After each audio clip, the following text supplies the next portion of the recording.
Hey everybody, welcome back to In the Car with Kurt from CKO. I'm Kurt, as you very well know.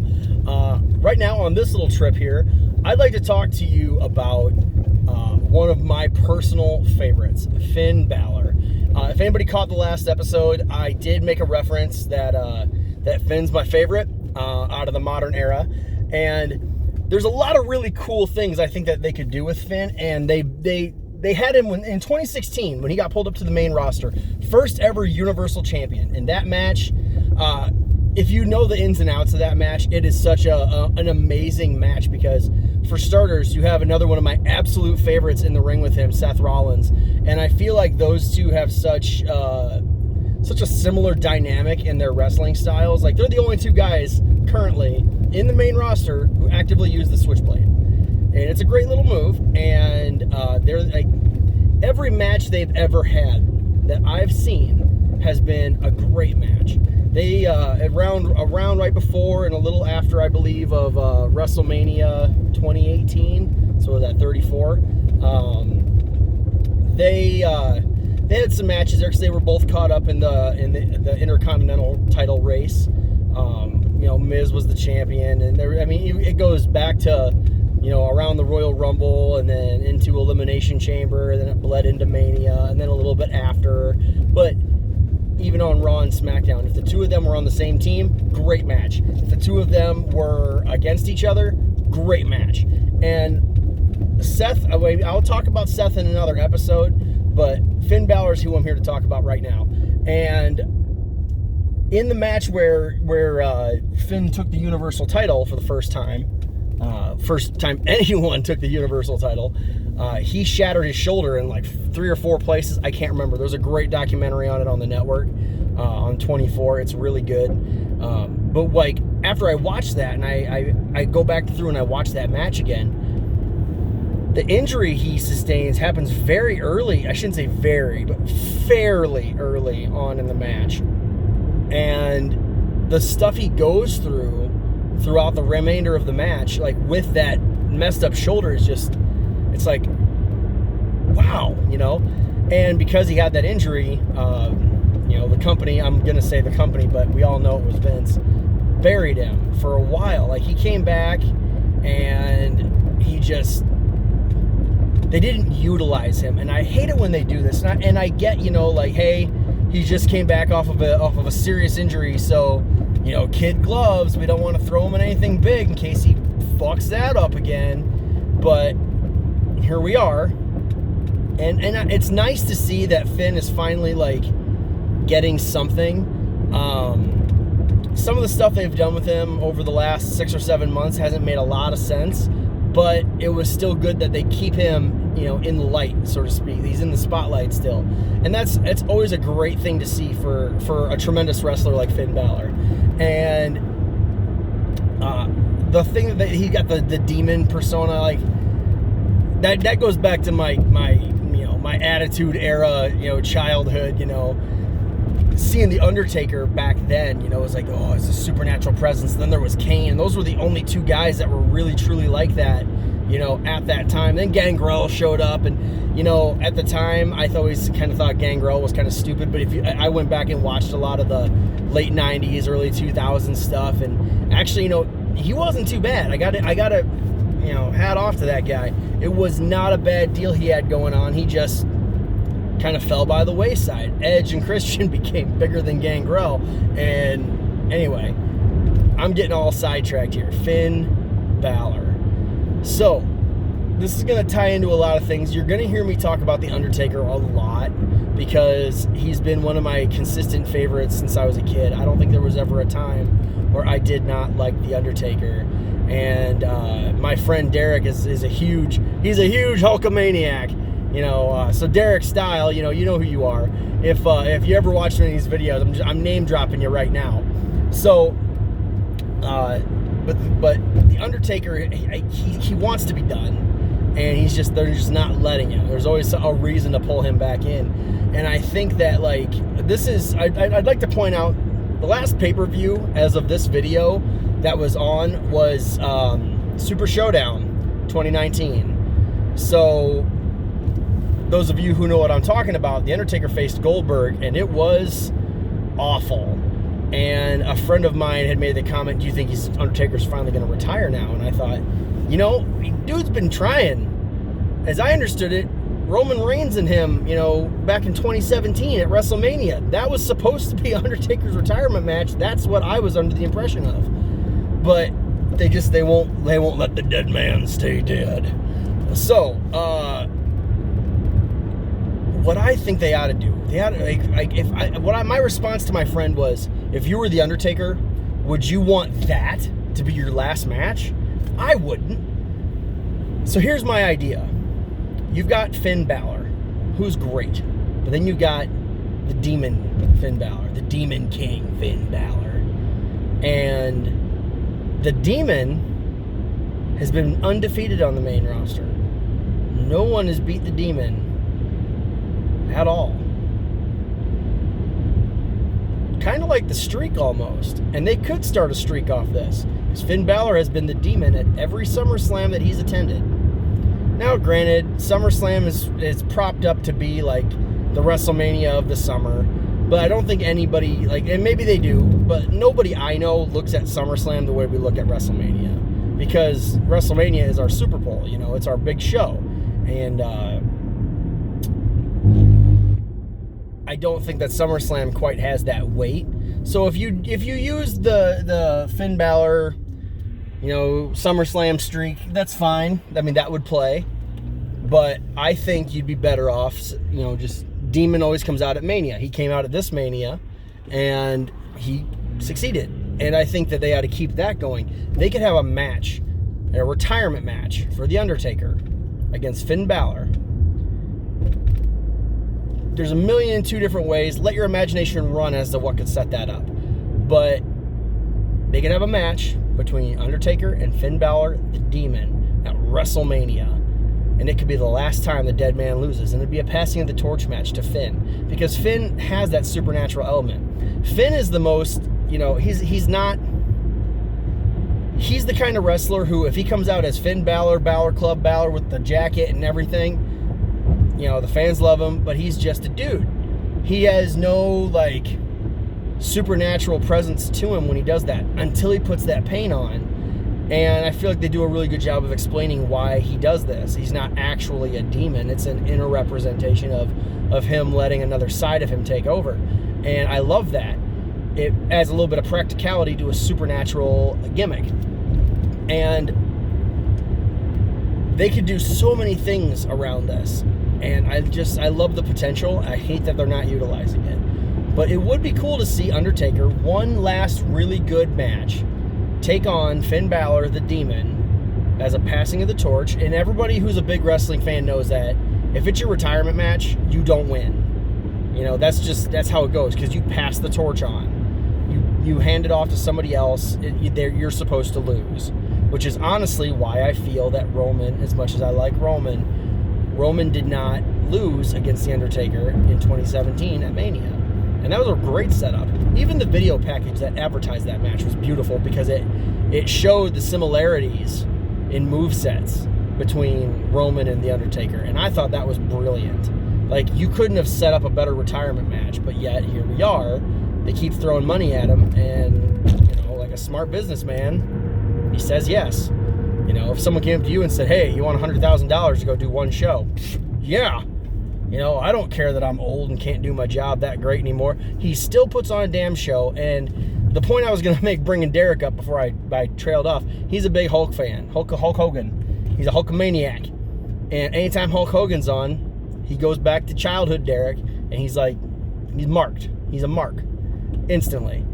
I'm the same way with The Undertaker. I don't care if I think the idea of him still being here is ridiculous. I don't care. I can say anything in the world. The instant that bell hits and the lights go dark and you see that blue kind of black light come up, I am suddenly 12 years old again, and here comes The Undertaker. And I'm just like, oh, man, all wide-eyed like a child. And there's nothing wrong with that. But he needs to be done. He wants to be done. He's not. He's just ready. and I just wish Vince would let it happen. But him passing the torch on to Finn Balor would be awesome, in my opinion. So now, as per request, that's basically the end of that whole thing. I'm gonna kind of twofer up this video because basically I started making this video, and halfway through I remembered that I said I was gonna do something. But as per request by a friend of mine, I want to talk about Ronnie. I want to talk about R-Truth. You know, previously at one point in time known as K-Quick. You know, he was with Road Dogg. They were getting rowdy. You know, but I love what they're doing with R-Truth. I love that he's got this whole kind of like, hey, I've been around, I know what's up, but he's almost seems like he's like lost too many brain cells. Not like Perry Saturn lost too many brain cells, but like it feels like he has gone off the deep end and doesn't know what's really going on half the time, but he does it really well. Like, it feels like they said, hey, you know, you're not going anywhere, so we're just gonna bury you in a stupid ass gimmick. But he took that stupid ass gimmick and he was like, watch me captivate the hearts and make everybody smile. And I was like, oh, everybody loves R-Truth. You know, he's currently the 24/7 champion, I think. As of right now, I can't say. I didn't really watch too much of SmackDown this week because I had a lot of other things going on. But last time I checked, R-Truth was 24/7 champion. I'm not going to talk about the 24/7 belt because I have a lot of mixed opinions on that belt. But I will say that I love that they put it on Truth and they've got it consistently on Truth, because he just seems like he has so much fun with it. You know, he's got his 24/7 European title. That was gold. I love it. I love what he's doing. And that's the thing, is the dude is not a young guy. He's in his 40s. And he is actually still in pretty good wrestling shape. I went to a house show, you know, some odd months back. I think it was like in March or February. And the opening match, it was back when, well, I guess Samoa Joe has the U.S. title now, but it was shortly after, I think it was right after Samoa Joe beat R-Truth for the U.S. title. And they opened the show, and just R-Truth was just having so much fun with it. He was doing such a great job. So the guy still got chops. The guy can still wrestle despite his age, and he's hilarious, you know. And that's the thing. I think he's definitely, I like what they're doing with him, and I want to say that they should keep doing what they're doing with him. But if they, I wish they would do more with this 24/7 thing. They're making it too much into a filler thing and to do in between matches. And, you know, that's okay for once in a while, but I don't want like a third of Raw to be running around backstage by the same guys. And on that side note, I don't like the guys who are constantly chasing down. It's always the same people. You got EC3, who, as I understand it, is only doing house shows right now. And that sucks, because the guy's character is very douchey. He's got the makings for a great heel, and he's a tremendous wrestler. And it's not good that they pulled him up and now that they're wasting him on this. Another thing that really bothers me about this 24/7 title is Bobby Roode, or as he calls himself now with his porn stash, Robert Roode. Tremendous wrestler, and he's starting to get up there in years too. You know, and he came up from NXT and they put him in the US title running with Randy Orton, and that was all fun. Like, that was really good. Like, it's a good place to start off for Roode. And now all of a sudden he's just, you know, even him and the Chad Gable thing, there was a million ways they could have gone with that. That would have been great, and they didn't do any of it. All of a sudden it's just done, and now he's left chasing his tail and the 24/7 title as some backstage guy. That's so dumb. So dumb. Like, I'm appalled by it, because like, I love Bobby Roode. He's a tremendous wrestler, and he's got charisma, and they just piss it away on him being a freaking, you know, cartoon character running after R-Truth. You know, Jinder Mahal, not a guy with a very big fan base, so that's an okay guy to have him in the main running for. I love that what they're doing with Drake Maverick, him being involved with it and everything. His little, you know, side gimmick with it is hilarious. And I would like to say this, like, R-Truth's best moment so far, in my opinion, with this 24/7 title was when I can't even remember what match it was, that's how much this stole the show. But I think it was, I feel like it was Ricochet and Cesaro, and that's great. I like what they're doing with them, but I feel like that's what it was, but I'm not sure. So don't hate me if I'm wrong. But I think it was Cesaro went outside the ring and he went to go pull a table out, and there was R-Truth the whole time, just hanging out on the table, holding his belt. Like, oh shit, they busted me, and I lost it. I started laughing. Like, I actually was laughing because it was so good. Like, it was completely out of nowhere. And if they did more stuff like that, that is how you sell a bullshit title like the 24/7 title. Side note, if they would have just called it the hardcore title, if they just called it that, instead it had to be defended 24/7, do you realize how much more fun we could have had with this? If you go back to the 90s era, late 90s, early 2000s, whenever we started getting the hardcore title, with Mick Foley and Raven, and I think Kane was involved in it, the Hollies were involved with it a lot, Al Snow, they had the 24/7 rule on there, and that's great. But here's the thing I'd like to put in there. If you take away the blood, and you take away the headshots and just replace them with back and body shots, we could do that, no problem, in this PG WWE era. That would play just fine. There'd be no issues. We don't have to cut people open to enjoy wrestling. Like, when I was a kid, yeah, absolutely. Blood, yeah, it's great. It's a good show. But once now that I'm older and you don't see it all the time, it's just kind of like, okay, but maybe it's just me getting older and I can appreciate the show for what it is. But quite honestly, I feel like if they'd have just called it the hardcore title, maybe change what it looked like, right? Because whoever invented that belt looks like it was a 12-year-old drew it for school, and that was it. And they said, yeah, let's make that a belt. Good job.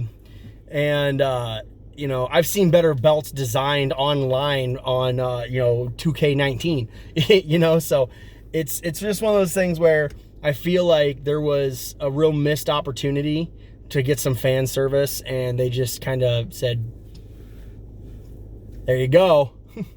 So anyway, that's my whole thing about Finn Balor for right now. I'm sure since he's my favorite, you'll probably hear about him from me again.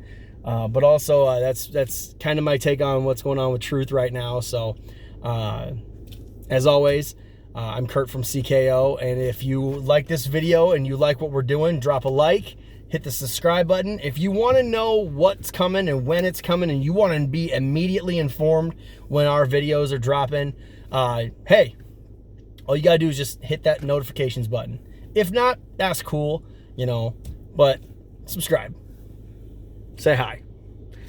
And actually, if you guys have any ideas for future videos that we could do or stuff to talk about when we get Brews and Bruises going, throw them in the comments. I will listen.